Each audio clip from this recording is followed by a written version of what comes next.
loi le golte ho paka Yesu Krista minin kain lemovin salam kain bolkinovin pathelung se na zala na dam diu kata sanin dunia na pasangwa kong din thei ki zein phat pha ep hu hingpu paka Yesu Krista min thangwan men lang channel na lu na ana subscribe ma pathin thu hung ki sei ho anangaya aban cha na ve ho pathenin pathena bo hen lang tieng le abana hung ve ki ding ho zong dunia chi video na ve ho zo siong pathin phathi bu na chang dingin ka dei sa oben loite ho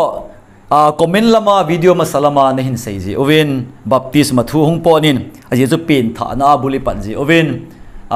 hi chi chu ola hitia komena ga ji do jeng the a hi lo ji in hiti ho chu a video a kan sim ding hi ka hin ti to ki hlona tunia hai baptisma thu i sei ding o hin ai sei ding dan wang chu teng thu pi kan sei ding hin hi chi ma sanga chun tunia hi chi baptisma thu ki sei na ve ho hin i het thim che theina ding o vin channel chun ga lu le chun playlist umin ten ya chun pin tha dan 1 2 3 ti in video thum anagi ko yin ten teng le sermon ja chom ti playlist omen hiti ho ala chun pin tha dan 1 2 3 ti chu anavele chun tunia thu ki se hi aban asut job na loi le pai te ho a ko na request hung dung zu ya teng le am ho a comment hung dung zu ya ko na tuni video hi dimana hung ki sim a hi ti ene het pi dingin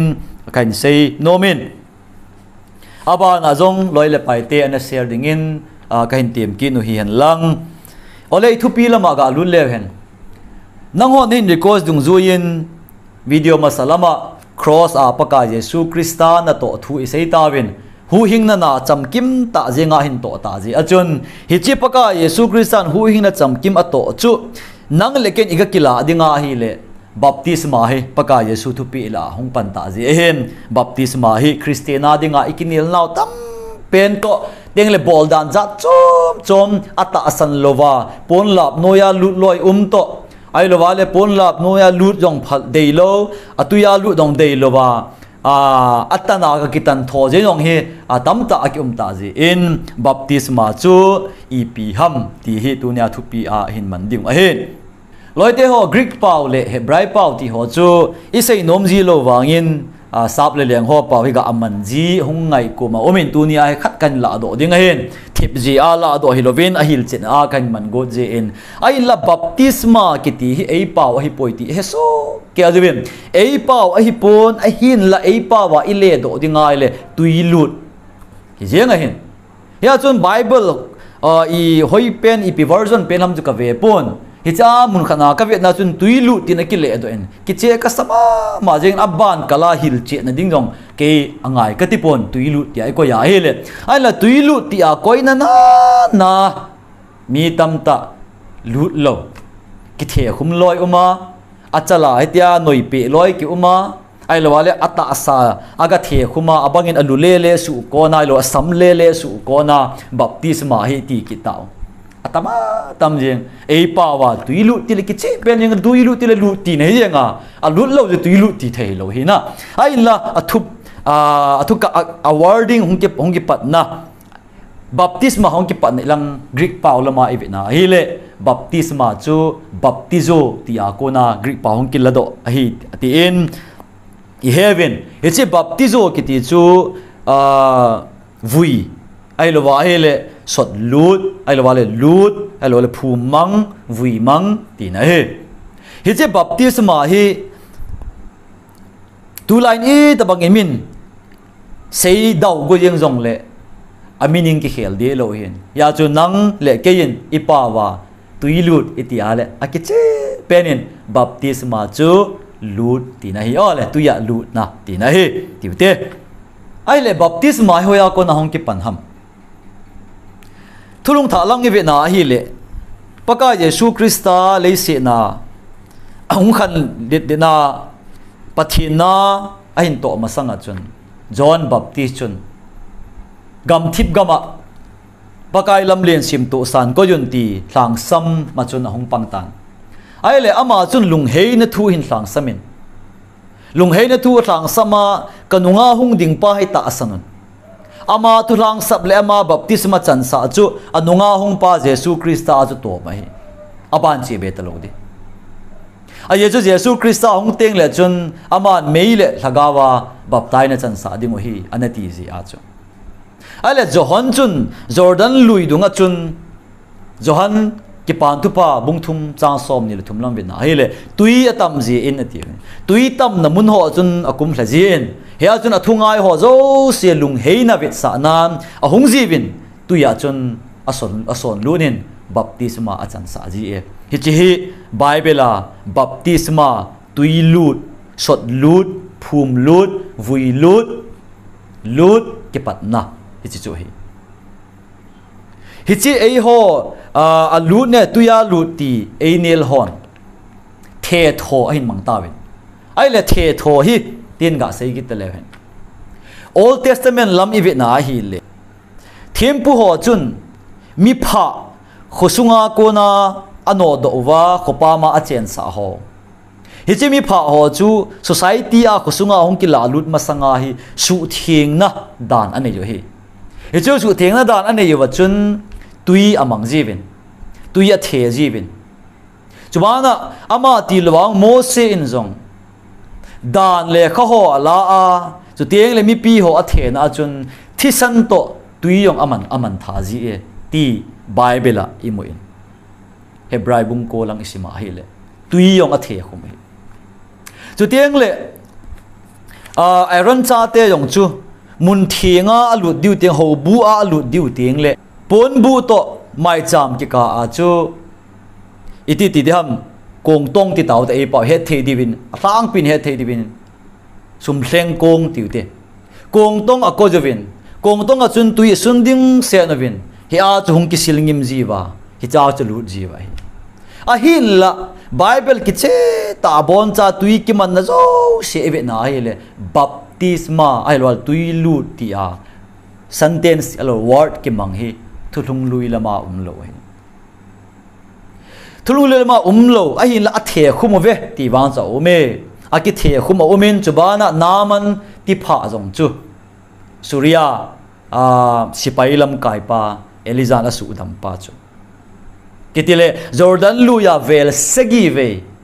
tuya phum lut dinga ki se yong chu pha su dam na dinga tui ki man na to phum lut ki man na chu hechilai naman chunga ki che ta ki mun ai wang hechilai ga ki phumin atin ho a hi baptisma ti ho chu aman ki ta lo hi hele baptisma chu New Testament a hung kilan ta ji in Old Testament lama tui ki man na a ki the khuma tui ki man na ho zo se chu baptisma a thing poi ye chu baptisma ti word akna ki mang poi tui lut ki ti a ate ka nan Old Testament lama tui na ki man ho chun tui lut ki mang ta hen lang the khum tho ta le wang chu tulung tha a jong tui lut ki man na zo si a chu in I the khuma ai le adi eti the ai la Old Testament lama tui lut ti na ki man lo ji a chum hi chi ana ki the khum tho a chun sprinkling ti ho ani ki man ji a chun ana the khum win hi a chun ki chai jeng ai la tulung tha hunun pha nin the khum hi ta lovin tui lut baptisma baptizo ti a hong ki man ta ji le te le hong ki la ama sa pen hong mang ma sa pen baptizo hon chun tui sunga mi ason lu ji e ti ki che tai mu ji ohem baptisma chu sot lut tuya ki vui lut ti na hi ti le ki che penin te abana tulaya lu le su ko na le baptisma ai ji nge atiu hi za chom pon abai lam lama pathenin pom nan te ai la Bible chun apom diham Bible a thupi hilo chu mi hemin a siam thu ai le iti mi hem siam thu je pathina pom diham ya chu mi ni pa cha ke ho nei ka se no men apan baptisma ki ti hi lu le su ko jong le baptisma a thi je nge atin ale achapan pa baptisma tui lut ti na hin tui lut hi ale lu le ko chi ti tui lut ni diham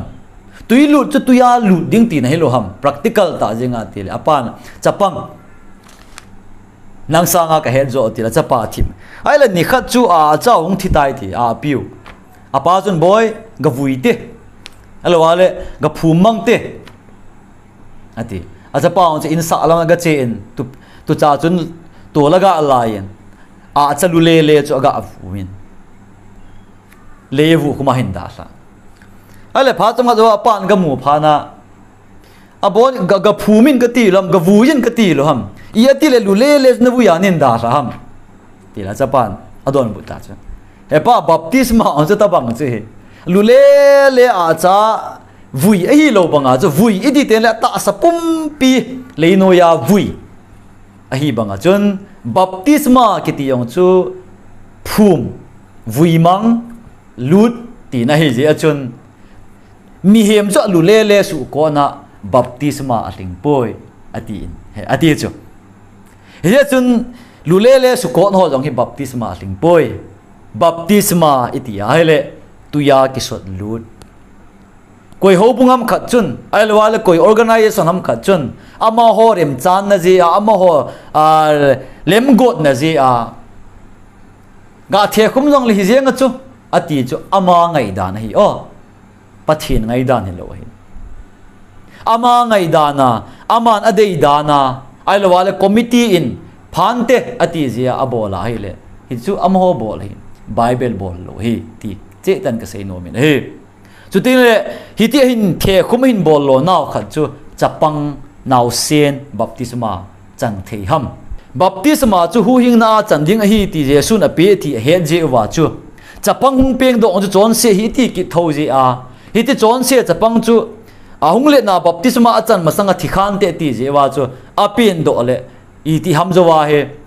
kumnga hin masanga he baptisma achan sa jiu hin history ve na ile 40% ati chapang tuya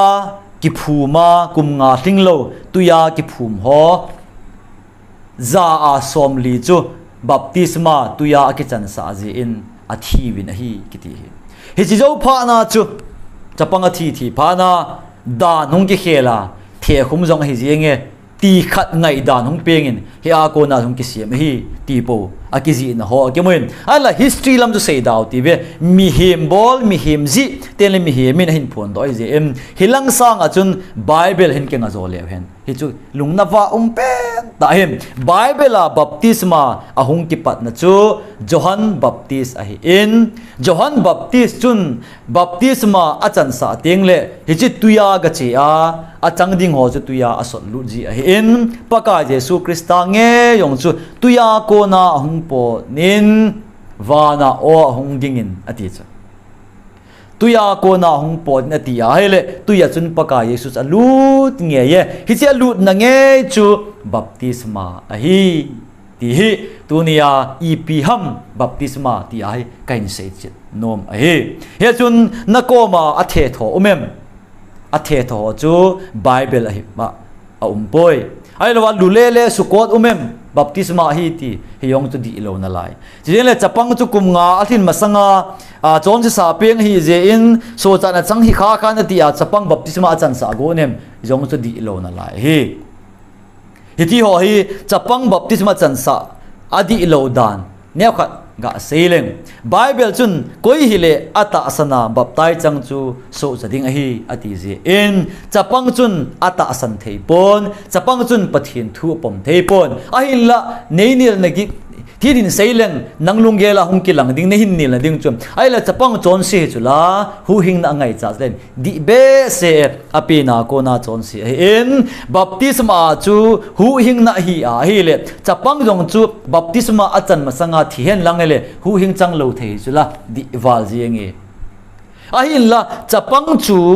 nu le pa ine ane him nu le pa ta asan na ki kopia chapang chung khang len ding a hi ji achun hi chi nu le pa ta asan na ki kopia chapang hung khang len chu ama